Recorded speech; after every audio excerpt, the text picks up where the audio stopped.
बातमीकडे। राज्याच्या सांस्कृतिक कार्य विभागाने आयोजित केलेल्या नवा भारत सांस्कृतिक महासत्ता या विषयावरच्या फोटो प्रदर्शनाचं काल आशिष शेलार यांच्या हस्ते उद्घाटन झालं। पंतप्रधानांच्या वाढदिवसाचं औचित्य साधून पु ल देशपांडे अकादमी इथं हा उपक्रम आयोजित करण्यात आला आहे।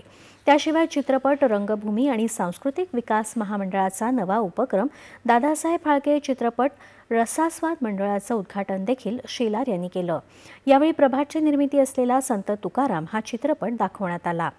पंतप्रधानांच्या वारसा आणि विकास या सूत्राला अनुसरून हा नवा उपक्रम सुरू करत असल्याचं शेलार यांनी सांगितलं।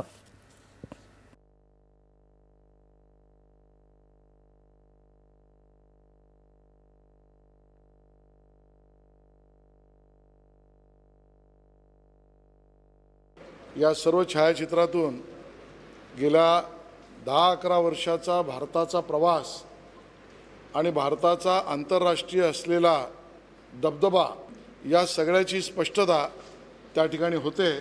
त्यामुळे जनतेला, नागरिकांनाही निवेदन आहे की या ठिकाणी जरूर भेट द्या आणि या प्रदर्शनीला आणि छायाचित्रांवर आपली प्रतिक्रिया नोंदवा। पंतप्रधान नरेंद्र मोदी यांच्या वाढदिवसानिमित्त